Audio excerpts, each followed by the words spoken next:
Hey guys, my name is Maria Isabel Angel from Colombia. I'm super happy today because I have an amazing guest with you tonight. So his name is Guy Schalom from the UK. So welcome, Guy. How are you? Thank you, Maria. I'm very well. How are you Okay, doing? I'm okay. Estoy muy bien.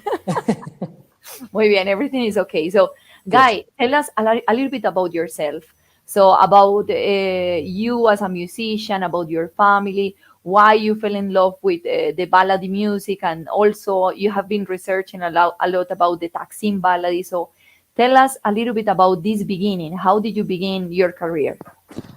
Right. So I was actually born in Israel, actually, to an Egyptian father and an English mother, and that information is relevant a bit later on.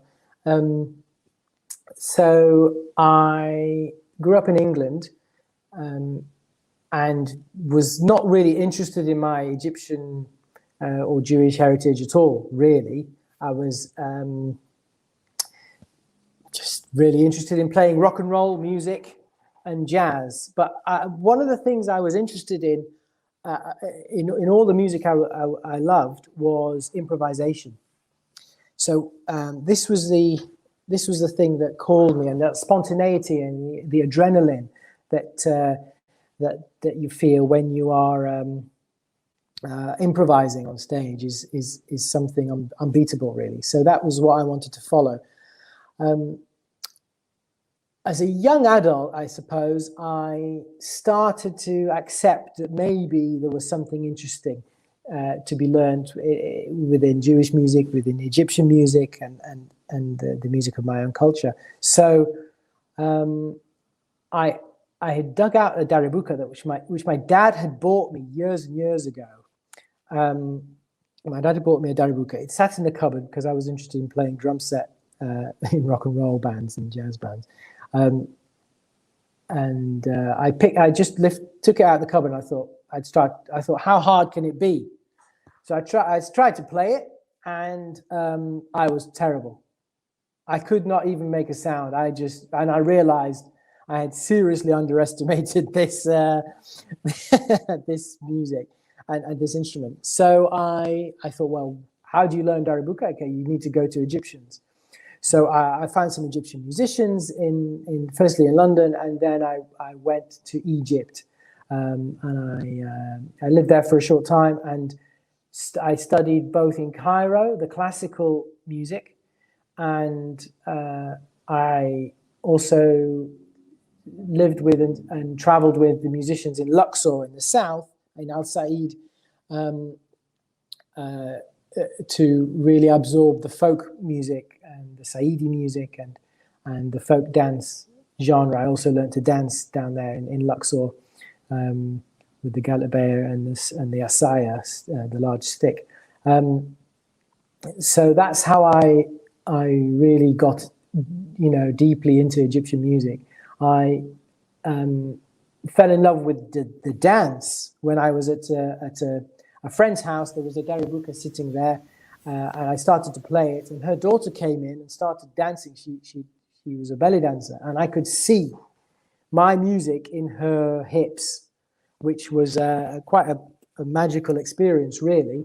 And in that moment, it was a fundamental moment. It was in that moment that I realized that this was my future, and I was drawn then like a magnet to this music and to this dance, and to really discovering where this connection was, and trying to understand how this movement my sound could be made visible in movement. And I consider myself a student of the dance, even though I do dance, but not professionally. I consider myself a student of the dance, and equally I believe that dancers should become students of the music, so that we can understand each other better and create more powerfully together. So that's what's driven me, really. And in terms of Baladi, Baladi has this improvisation element, which was always important to me in all the music I played, and it's obviously kind of got a little bit mix of the East and West, which is a little part of my personality as well, through my family experiences growing up. And it's old and new, different technologies coming together. The sounds of Africa, traditional instruments, modern instruments, Western melodies mixed with Eastern melodies. So it really sort of encapsulates all the things that are exciting for me in music generally. So it was a natural fit for me. But I think really ultimately you can analyze it as much as you like, but I just loved this music. It just captivated me really, and I'm sure your listeners will understand what that feeling is, to be captivated by something, to be drawn towards it, without necessarily understanding the reason why. Mm-hmm. So here I am now. I still work as a professional musician, recording music, percussion for movie soundtracks, computer game soundtracks. I'm working as a freelance musician. I run my band, the Egyptian band, the Baladi Blues Ensemble, which plays as well as Baladi, plays classical Egyptian music. We have singers now and more drummers, and it's a lot more bigger kind of production, but it still has that essence, that element of the spontaneity and what's going to happen next kind of thing in our music. Mm-hmm, mm-hmm.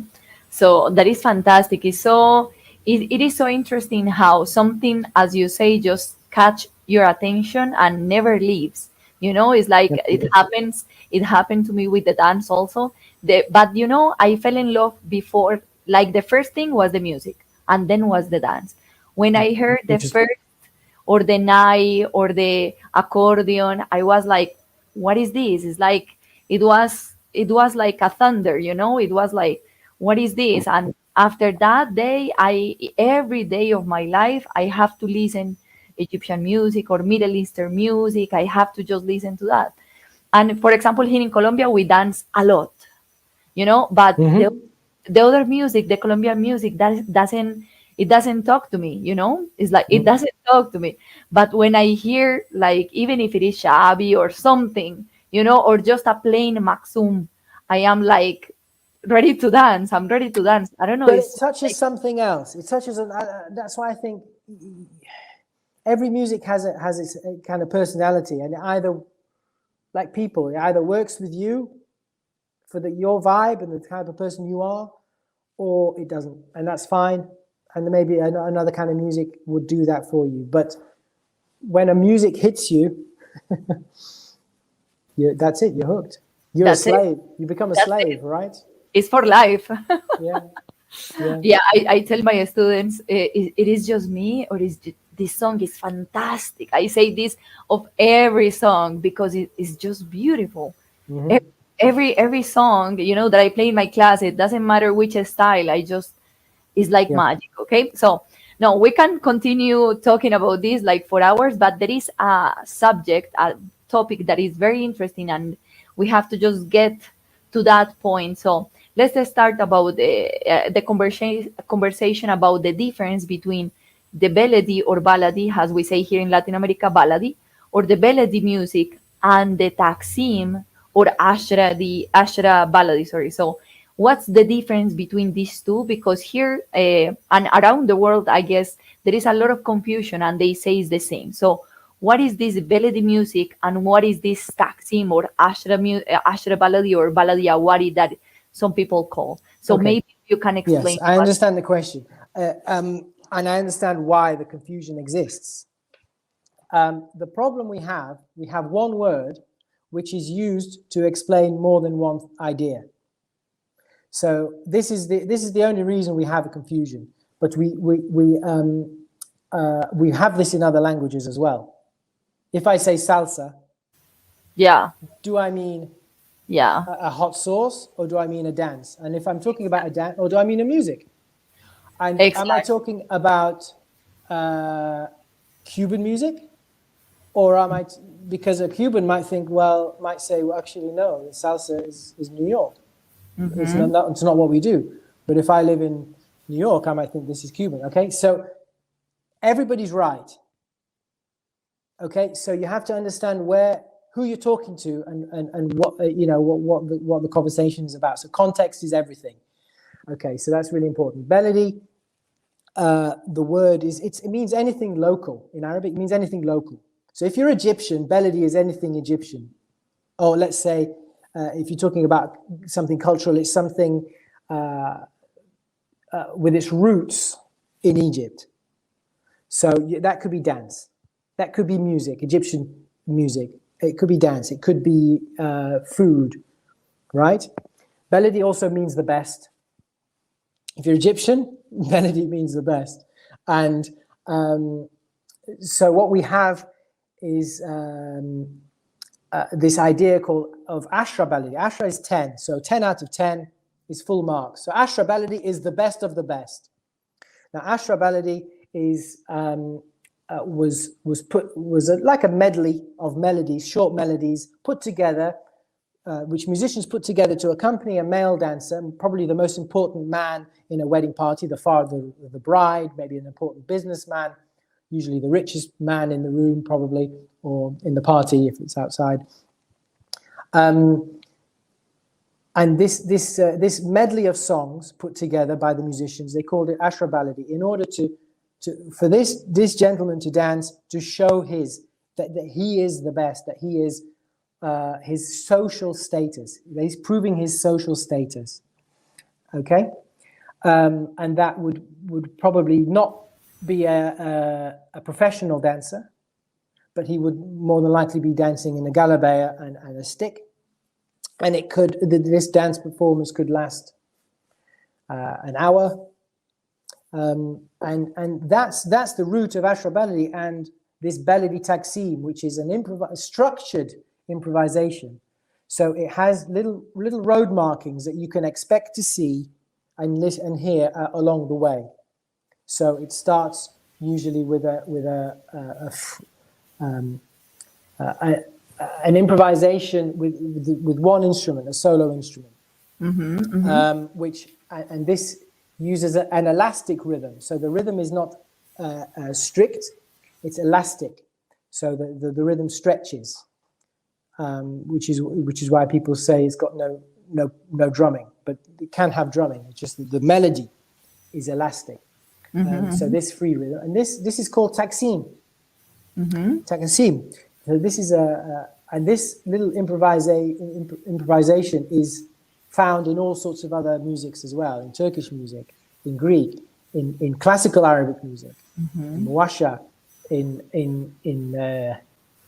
folk music. It's found everywhere, but it's found its way into Ashra Baladi, and this little structured improvisation, this medley of songs, a medley of melodies, if you like, which is called Ashra Baladi. It's called Takasim Baladi. It could be called Aminta Billah.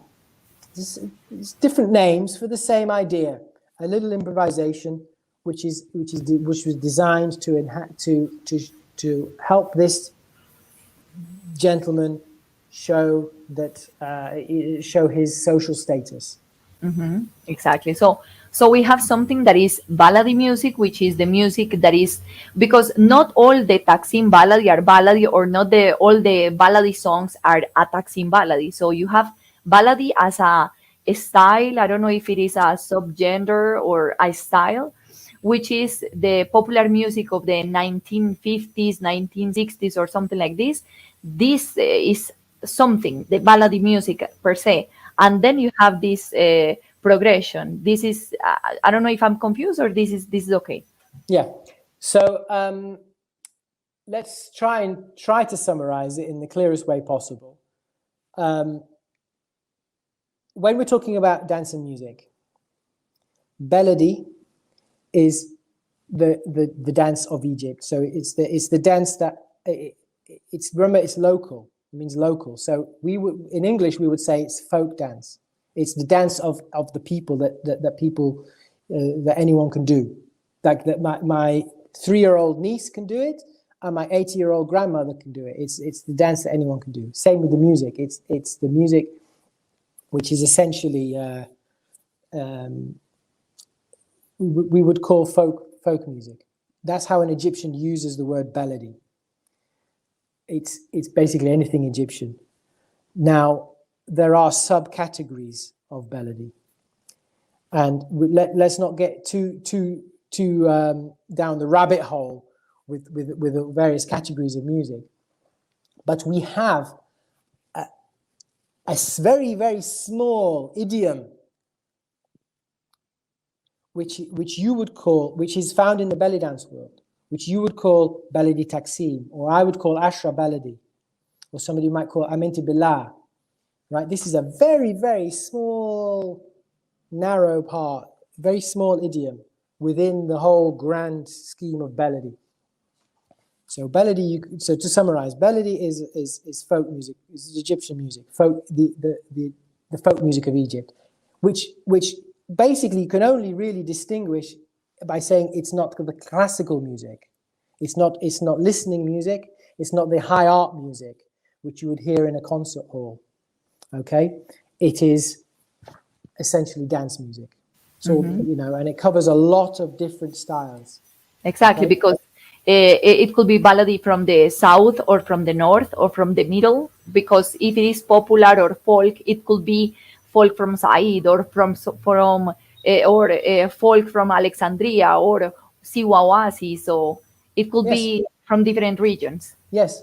I mean, I'm thinking about. I mean, I can only use the example that I know from. Let's take Brazil, the Brazilian music. You could say, is this Brazilian folk music? Is this maracatu? Yes, this is Brazilian folk music. Then I have frevo, and then I can say, well, this is also Brazilian folk music. So you can have many styles within an umbrella. So Baladi is the umbrella. Exactly. The problem is we have this very, very narrow idiom within dance and music called Ashra Baladi. So it's a different idea. This is this structured improvisation that I was telling you about. This medley, this collection of little parts of songs put together for a dancer.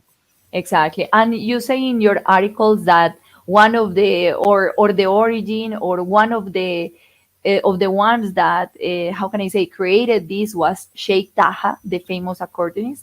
So he was one of the first, maybe with his group, that developed this progression, maybe in social gatherings or something like this. So maybe if you can talk about this, the origin of this Taksim Baladi. Now, you got to think back to why Baladi became important in Egypt. Because music only grows where there's a market for it. And by a market for it, I mean where people will pay for it. So between the two world wars, Egypt had a lot of European influence, a lot of Europeans living there and military living there. And that's in fact when my family was in Egypt until 1952. So Egypt was a very, very cosmopolitan country, in particular Cairo and Alexandria as well, to a degree. So this brought with it a little bit more money. It brought European money. So working class Egyptians had work, and they had very well paid work. So the Europeans in the military needed drivers. They needed cooks. They needed carpenters. They needed servants. So working class Egyptians started to earn a little bit more money. So when you have a little bit more money, what do you spend it on? You spend it on entertainment. This created the market for Baladi musicians to actually perform for working class Egyptians who now had a little bit more money to pay for the music, for live music I'm talking about, right? So this is how the genre became a little bit more popular, and actually the market was created. Now, I forgot what I was going to say. So what was your question again? About the origin of Yeah, so this, because okay. Daha was one of the Yes, first ones right. that introduced this. So what were also happening in this culture now, was European musical instruments were arriving in Egypt. So, for instance, the military bands brought saxophones and trumpets, which are a big part of Baladi. The accordion was also very important. We had a lot of Irish sailors, particularly in Alexandria. Sheikh Taha's story was that the Irish were swapping accordions for whiskey. That's what he used to say. So we had accordions, Western instruments. But the problem with the accordion is it's not suitable for Arabic music because it doesn't fit the quarter tones. Quarter tones are, if you like, are the notes in between the white and the black keys on a keyboard, which an accordion wasn't set up for. So originally, Baladi was played it was played very Western sounding. Said Or was one of the first musicians. He was an accordionist, and he adapted the accordion to suit Egyptian melodies. Sheikh Taha studied with him. He was one of his students. And Sheikh Taha was one of the first people to have a quarter tone accordion, an accordion that could play the Egyptian types of melodies, the makam, on accordion. So, and I think if Sheikh Taha himself, if he was still alive, he would probably agree with me. He was a master of improvisation, probably because his memory wasn't very good. So he would always forget what the next part of not always, but often he would forget what the next bit of the melody was. So I think this way of playing became part of this Baladi improvisation, simply because of the personalities involved. I think it's fair to say that. He was my mentor for a long time, and we had a very good relationship and a lot of respect for each other, and we had a lot of laughs about these things. But I'm sure he would agree. This was at least part of the story. So he was definitely one of the important musicians. There were a number of others who played Baladi. Sami Sarur, the saxophone player, who was the saxophone player for Kulthum, also was a very good Baladi musician. But there were a number of other accordionists, and they were contemporaries. They shared ideas and they learnt from each other. Farouk Salama was Kulthum's accordion player for a number of years. He was also an excellent Baladi musician. But the environment was, working class parties, weddings, and the like. So this is how the market was created. But of course, people wanted a new sound, a fresh sound. So the accordion was a natural fit. And it's a bit louder. The accordion's louder, so it's good. It's good for dance music. The saxophone, trumpet, and accordion are louder than violin, qanun, and ney, which were the traditional Egyptian instruments of the time. So they were better for parties before amplification was there. Mm-hmm. Exactly. Okay, so talking about the origin of the Taksim Baladi, you say that the original progression is the Amin Tibilah and the guys, for the men, because it was something that at the beginning, as you say, it was for guys, just for men, okay? And then, I don't know if it was Sheikh Taha or some other musicians developed the version for females. So if you can explain a little bit about this difference between these two. Absolutely. So remember that, I'm sure you all know this, I'm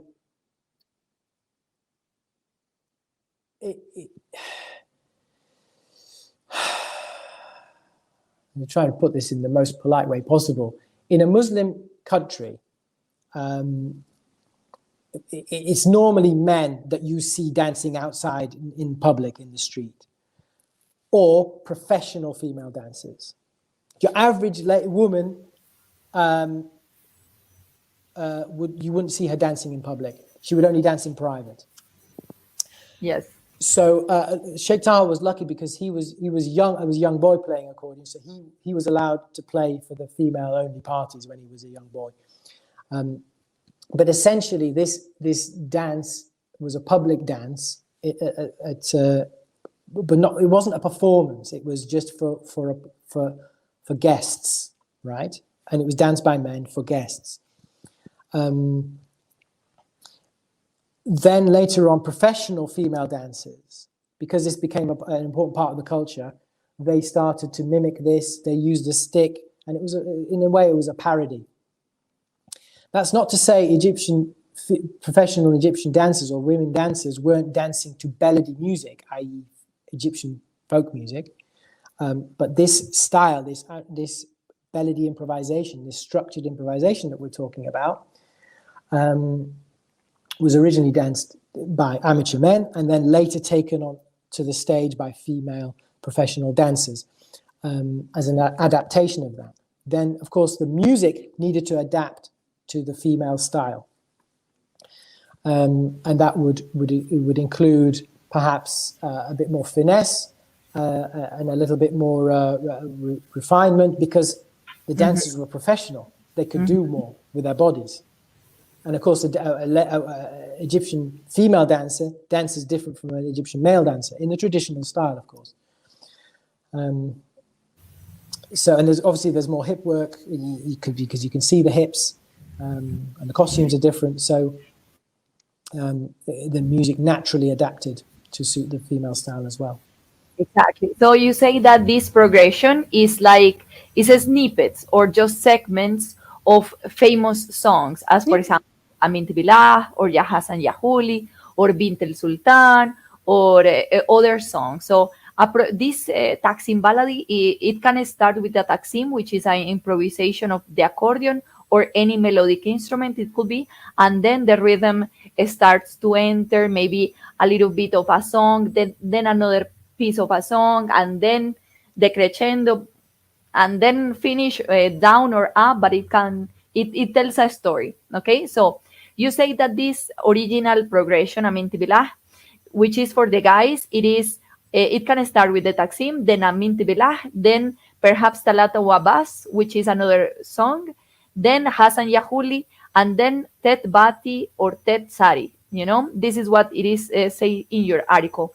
So explain to us a little bit about this. What can we clarify? Because we have some confusion about this. Maybe I can put some songs or pieces and you can just tell me, yes, this, so we can do it. Yes, okay.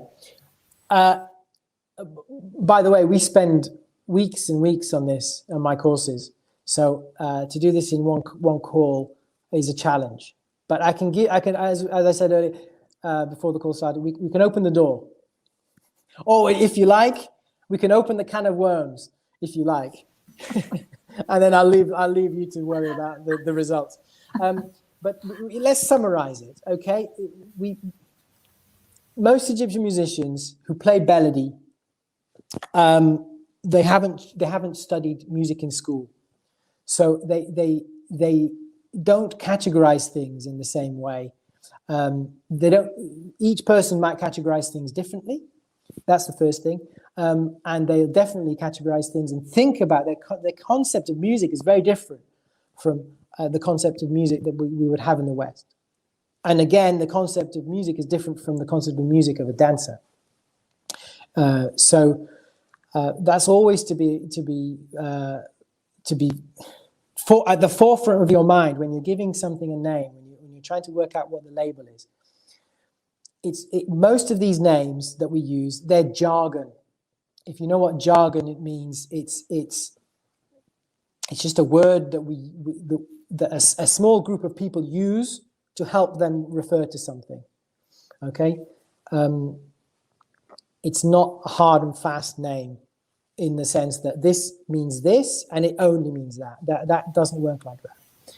Okay, that's really important for us to understand. But you're using the word progression, and progression is not the word. It's not the word that an Egyptian would use. They wouldn't, but they might understand the concept as a progression. So that there's a little journey, there's a little story going on, as you very rightly pointed out. They are simply, you've got it right. They are simply a medley of songs, and it's whatever comes into the mind of the musician in that moment, or anything they are asked for. Remember that the music and the dance was developed to help the musicians make more money. So it's a bakshish culture, musical culture. So when do you throw money down? When you make a request, or when you hear a song that you like? So you hear the song, you throw the money down. Then you want to sit back and enjoy it. But of course, the musicians want to make sure that you're throwing more money down, or somebody else is throwing money down. So then they quickly move to a new song. So it's really growing. So that's why it really becomes a medley of songs there. We've refined it now into an art form, and in the West and in the belly dance world, we've turned it into an art form, and it's a soulful progression, and it's meaningful, and it's but we've got to understand where this music was born and where this dance was born. We can never forget that. Okay. Exactly. So, I'm very proud to have done what I've done in Baladi, and there's some dancers all around the world who've elevated this to an art form.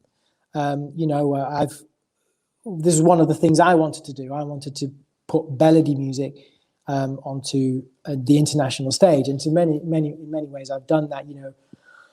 We had our program on the BBC, on BBC Radio. We had one of the largest world music festivals next to salsa and flamenco and African dance and music. We had Egyptian Baladi. So we've gone a long way, but we have to understand the root of the music and the dance. So never forget that.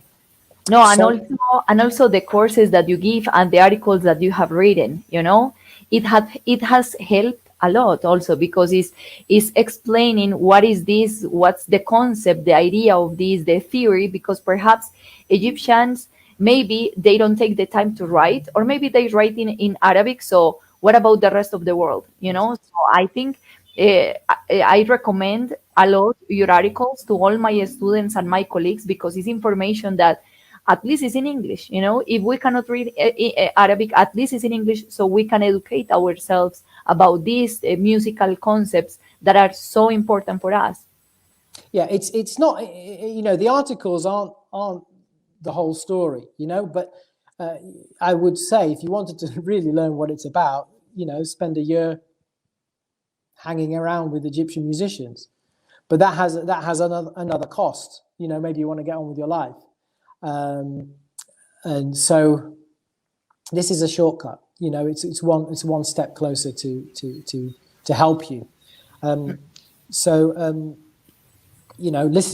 to a lot of Baladi, and you'll start to hear a lot of similarities between improvisations. You'll start to hear things being played many times, and that's why I call it a very, very, very narrow idiom, because the musical material is very, very small if you compare it to other genres of music.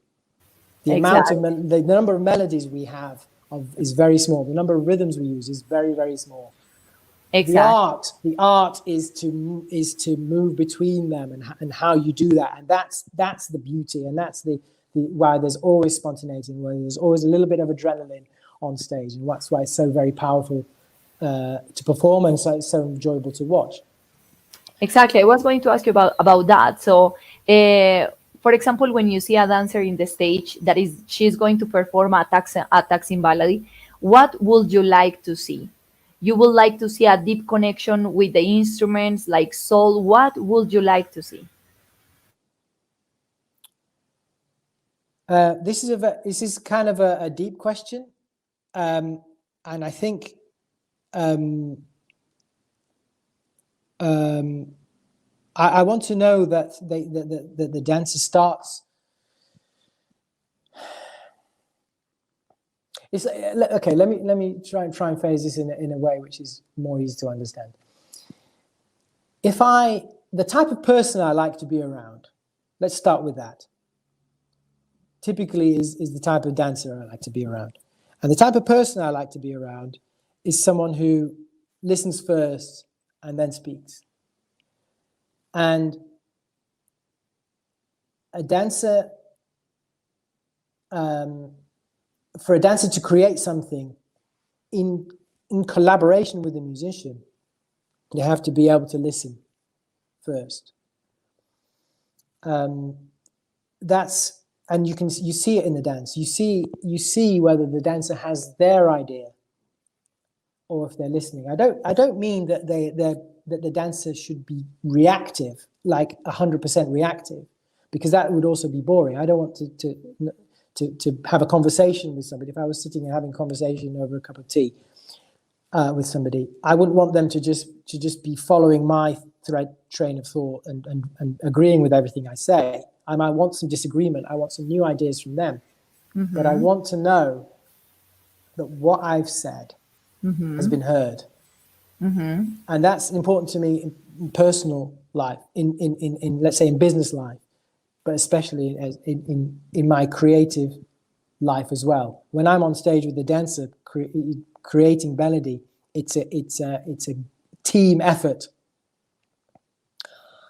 That's how I see it, and to be honest, if a dancer in Egypt would probably see it a little bit differently, but they're performing in Egypt in a different culture. So what we're trying to do, we're elevating something to an art form. And we're on a slightly, let's say, in the West. I don't know how it is. I've not visited your beautiful country yet. I'd love to at some point. But in let's say in Europe and North America, it's a little bit more. Society is a little bit more equal.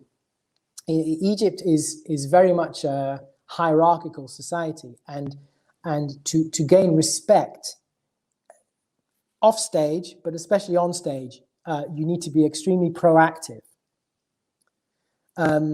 So my advice applies to the performance environments that I'm regularly in with dancers in Europe, where we have musicians who understand the European or let's say Western mindset. In an Egyptian context, the dancers need to be much more proactive, and let's say stronger in their mind about what they want from their musicians.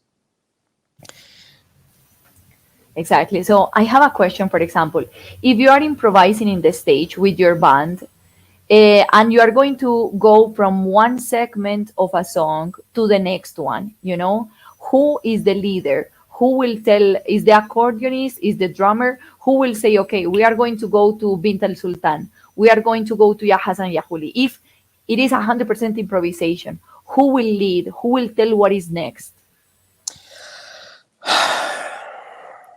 Anyone can move to the next stage. I mean, I'm including the darabuka player, the dancer, the melody player, the accordionist. Any one of those three can do it. Even the duf player, the accompanying drummers, even the person who's not got the main melody instrument, who's doing the accompanying melody. Anyone can move to the next stage because the next step is so very clear to hear. But to bully your way through is considered a little bit rude. So we tend to sort of, anyone can do it, but you've got to wait till the other person's ready, if you like. But in Egypt, it's different, right? In Egypt, most of the time, it can only come from the dancer, because the dancer is the boss, and needs to make sure that the musicians know that they're the boss, because then you have chaos. But anyone can do it. The drummer, if I wanted to speed up, I would look at make sure that I was had my eyes on the musicians, and I would just start playing a faster rhythm, and they would naturally follow. They cannot not follow. the same, if I'm playing the slower rhythm and the accordionist starts playing the double melody, the double speed, the double time feel is the correct musical term, to go to the next tet, the saria part. I cannot keep, the slower rhythm. The same with the dancer. If the dancer wants to slow down, we cannot, and we're watching, we cannot fight, because musicians and dancers should be very, very sensitive to what's going on with each other. Okay, that's one part of the answer. But also, if any one of those three are very, very certain that a change should not happen yet, they can also stop it. Okay. So, I'm saying this for dancers. If the musicians have moved on, but the dancer doesn't want to, or if the dancer thinks we should move on, but the musicians haven't, the dancers can show the musicians that this is what they would like to happen next. Super, super interesting. So thank you so much for all this amazing information. I know that we can just spend hours just listening to music and talking. So thank you, because this helps us a lot, especially the Spanish speaking community that is reading this interview through the subtitles, and everybody that they speak English, because this information is just like amazing to be able to understand a little bit more the music that we hear, and also the dance that we are doing. So thank you so much for all of this amazing time that we spent. Well, it's my pleasure. I'm happy to talk about it, but I'd say ultimately, if you can attend live events, real musicians playing this and creating in front of you, either for you or with you or in front of you, a lot of this will fall into place. You can visit my website. There's lots of articles, lots of interviews, and lots of examples. Visit my website. You'll get a bit more, a bit more of a way forward into how you can expand your knowledge and your ears. Really, what we're trying to do is develop. Why we're talking about this, we're trying to develop our listening, so that ultimately we know what to listen for. Right, what's important in this music, because that's the main challenge you experience. Most dancers experience early on is when they hear Baladi, it's like a lot going on. What do I listen to? What am I supposed to follow? So you just refine your listening, and it will become much clearer. Super. So are you giving online classes? Do you have courses that perhaps people from all the world can join, maybe? I was doing online classes. I was doing online classes for a small group during lockdown. I don't have really the time, because my studio commitments now are just taking over. Things have started to pick up again. But I am resuming live events. If you can get to London, if you get to Europe, of course I'm available to travel if you really want to. That would be the best thing. To meet me in person, either one of my events in London. We're resuming London Live this September in London, from one of my live music festivals. I also do courses. You just have to visit my website, see what's happening, and you can also, there's also one or two classes and some very, very good classes that I do in collaboration with dancers on the digital platform udance.online. I do some interesting collaborations with different teachers there, so that will really help you open your ears out to what the musicians are trying to say to you when they're playing for you. So there's a number of courses on there, and some excellent material at udance.online as well. So fantastic. Fantastic. Thank you so much, Guy, for this time. Pleasure. Thank you, everybody that was connected. So I hope to see you again next time. So it was a big pleasure, okay? Kisses to you and to everybody, okay? Bye-bye. Bye-bye.